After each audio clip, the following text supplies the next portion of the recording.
astea, parcă indiferent în ce direcție te uiți, în sus, în jos, în stânga sau în dreapta, și orice platformă ai folosi, fie că e Facebook, Instagram sau TikTok, este acolo, cuvântul cu B. Bacul. Și chiar dacă au trecut ceva ani de când am dat eu bacul, încă resimt foarte intens stresul perioadei astea și mai știu cât de panicată eram. Și tot gândindu-mă la bac zilele astea, mi-a venit în minte o întrebare. Dacă materiile de bac ar fi oameni, ce fel de persoane ar fi? Și mai important de atât, cum s-ar îmbrăca? Și așa s-a născut acest video. Un video în care încerc să arăt cum îmi imaginez eu că ar arăta materiile de bac și ce fel de outfit-uri le reprezintă și, evident, pentru că asta este părerea mea personală, chiar sunt foarte curioasă să aflu cum vă imaginați voi că sunt materiile de bac și aștept în comentarii să-mi spuneți ce outfit-uri aveți voi în minte pentru ele sau dacă se potrivesc cât de cât cele pe care le aveți voi în minte cu cele pe care o să vi le arăt eu.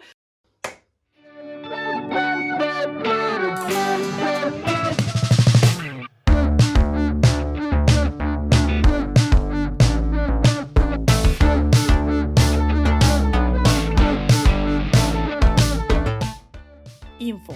În mintea mea, informatica e cool, e chill, nu merge nicăieri fără o pereche de căști pe urechi și uniforma ei este reprezentată de o pereche de blugi foarte confortabili, un hoodie negru, orice fel de hoodie negru și o pereche de încălțăminte lejeră. Conceptul de program normal de somn nu există pentru ea, așa că accesoriul ei favorit este o cană de cafea și pentru că nu-i place să piardă timpul cu decizii din astea mărunte, cum ar fi cu ce se îmbracă astăzi, cam tot dulapul ei este alcătuit numai din hoodie-uri negre și blugi, un fel de Steve Jobs mai casual. Cu greu poate fi zărită în sălbăticie pentru că este un animal retras, dar dacă e văzută undeva, e cel mai probabil la o cafenea cu laptopul în față.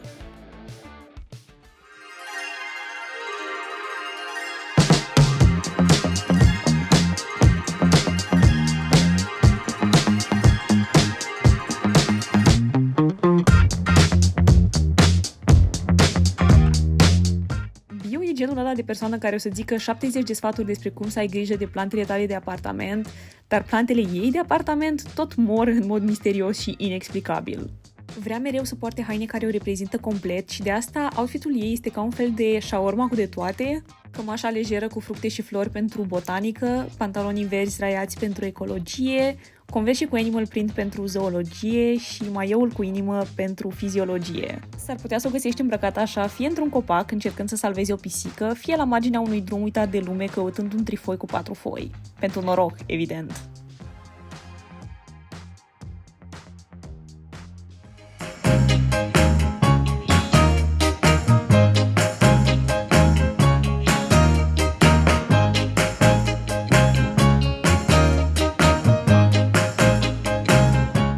Dacă ai nevoie de o recomandare de carte, româna e persoana la care trebuie să te duci. Doar că s-ar putea să nu se oprească prea curând din vorbit? Pe cât de variate sunt gusturile ei literare, pe atât de constant este stilul ei vestimentar. O să o vezi mereu într-un sacou, o cămașă și o fusă sau niște pantaloni, deși preferă fustele, mai ales cele plisate. E o foarte mare fan a nuanțelor neutre și dacă ar fi să o întrebi, cel mai probabil și-ar descrie stilul ca Light Academia. Secretul ei cel mai mare, în cadențelul pe care îl ține mereu la ea, nu scrie cine știe ce chestii importante, scrie fanfiction, dar nu mai spune asta la nimeni.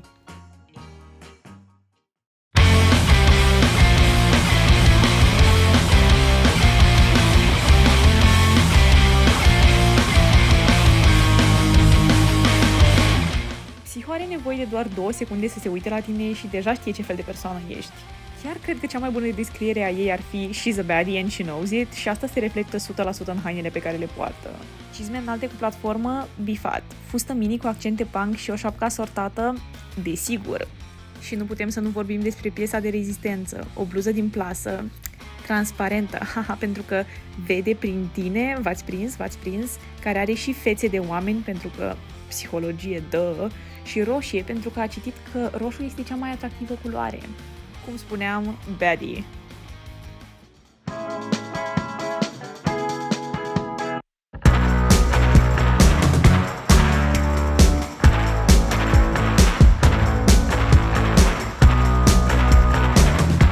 Sunt 3 lucruri de știut despre sociologie. 1. Își amintește numele tuturor persoanelor pe care le-a cunoscut vreodată. 2. Nimeni nu a văzut-o niciodată purtând un outfit complet negru. Și 3. Are snacks-uri tot timpul la ea și le împarte cu toată lumea. Sociologia poartă mai ales culori calde, cum ar fi cardiganul ăsta, ale cărui dungi roșii, galbene și portocalii aduc puțină raze de soare și știi că e într-un mood bun atunci când toate elementele outfit-ului ei sunt asortate între ele, adică aproape în fiecare zi. Ah, da, și e dependentă de accesorii. Nu poate ieși din casă dacă nu are cel puțin un inel, un lanț și o pereche de cercei. Dar își spune că sigur toată lumea are o mini-criză când nu are cel puțin un inel pe mână, nu? Nu?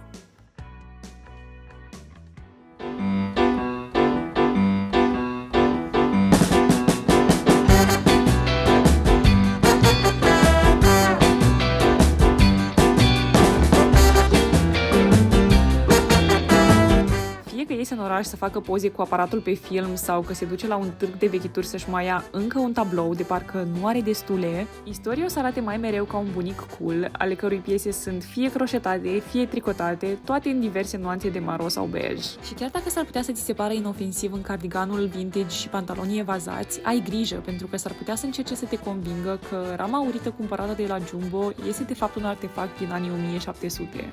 De unde ai băscuța? E cumpărată de la un SH, ok. Tricoul? L-ai primit de la bunica ta?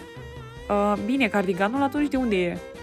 E vintage, ok, am înțeles. Și pantalonii?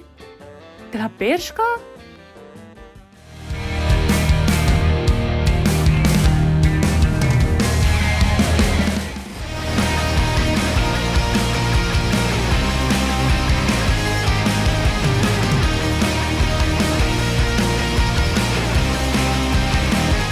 Economia are planuri mărețe. Hainele ei sunt cam ce ar purta toți agenții de real estate din Los Angeles dacă ar purta numai outfituri negre. E o combinație foarte specifică de business și outfit care ar putea merge într-un club de fițe. Pentru ea, fiecare moment al vieții ei este o oportunitate pentru o nouă afacere. De asta poartă și mereu un pix la ea.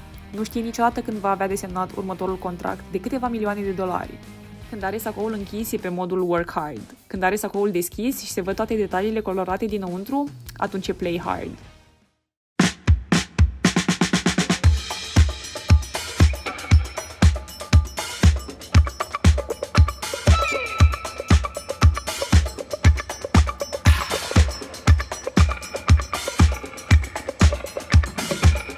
Pentru chimie, absolut orice e un experiment. Orice, mai puțin stilul ei vestimentar.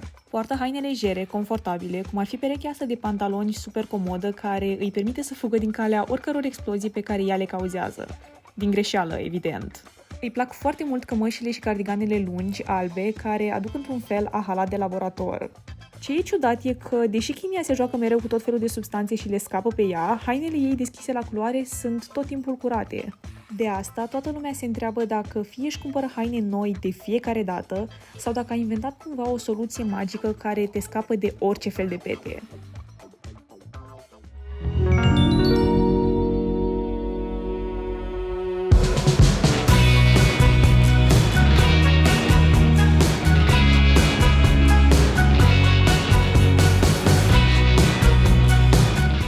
Visul filozofiei? Să se mute undeva departe, la țară, într-o căbănuță uitată de lume, înconjurată de animale, cu 700, 800, 900 de cărți și destulă hârtie încât să-și poată scrie toate gândurile pe care le are.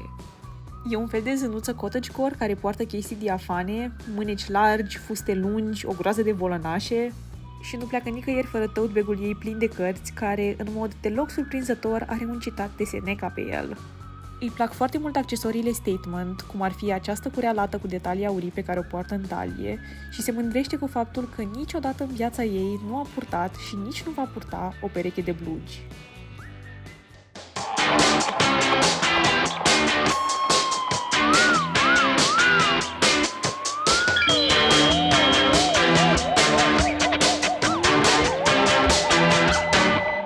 Nu o să găsești geografia acasă în weekend. De fapt, nu cred că o să o găsești acasă mai niciodată. Cu pantalonii ei cargo în care fiecare buzunăraș ascunde altă unealtă de supraviețuire, s-ar putea să dai peste ea fie la pescuit, fie în pădure, într-o drumeție, poartă încălțăminte sport la orice outfit și chiar crede că bluza ei din plasă cu model camuflaj o face invizibilă până și în centrul orașului. Indiferent că merge la școală, la mall sau la o întâlnire romantică, poartă mereu cu ea un rucsac pentru că întotdeauna trebuie să fii pregătit și niciodată nu știi ce o să urmeze. E fix genul ăla de persoană care are nevoie de un simplu hai să mergem și e gata de o nouă aventură și i s-ar părea extraordinar de amuzant să decidă cu ochii închiși destinația următoarei călătorii.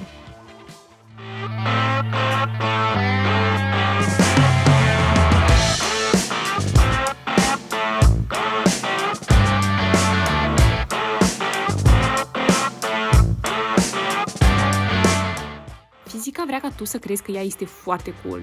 Trebuie ca toată lumea să știe chestia asta, așa că odată la fiecare 5 secunde își dă cu mâna prin păr și spune ceva de genul e foarte greu să ai părul aranjat când te dai cu motocicleta și trebuie mereu să porți o cască. Of! Poartă mereu gegi din piele și pantaloni din piele, chiar și atunci când sunt 30 de grade afară și îi se lipesc de corp într-un mod nu foarte plăcut și nu foarte cool. Topurile ei mereu mulate pentru că trebuie să se vadă cât de des merge ea la sală. Din păcate, mai are puțin de lucrat la mișcările ei de dans pentru că atunci când iese în cluburi, și iese foarte des în cluburi, singura mișcare pe care o face este cea cu pumnul în aer. Și asta nu e foarte cool.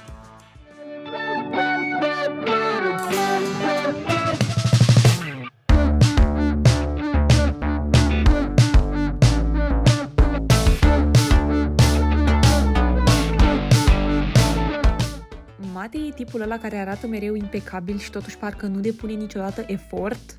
E incredibil de impresionant și enervant la cât de multe lucruri se pricepe și oamenii ori îl iubesc, ori îl urăsc. Nu prea există cale de mijloc. Poartă numai piese simple, clasice, cum ar fi o cămașă albă sau o pereche de blugi și totuși le face să arate foarte sofisticat. Și ai vrea să fii invidios și să-ți displacă pentru că până la urmă nicio persoană nu poate fi atât de perfectă, dar după se întoarce la tine cu un zâmbet din ăla super prietenos și vrea să te ajute cu tema la matematică și brusc înțelegi de ce este atât de popular.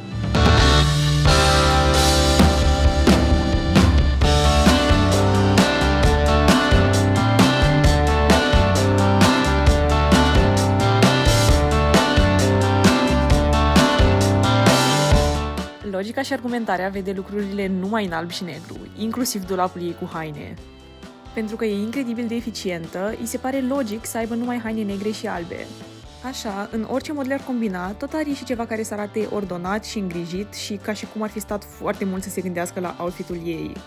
Este o mare fan a fustelor mini și ultima persoană care s-a luat de ea pentru că poartă o fustă prea scurtă a primit un discurs de 45 de minute despre patriarhie, sexism și obiectificarea femeilor.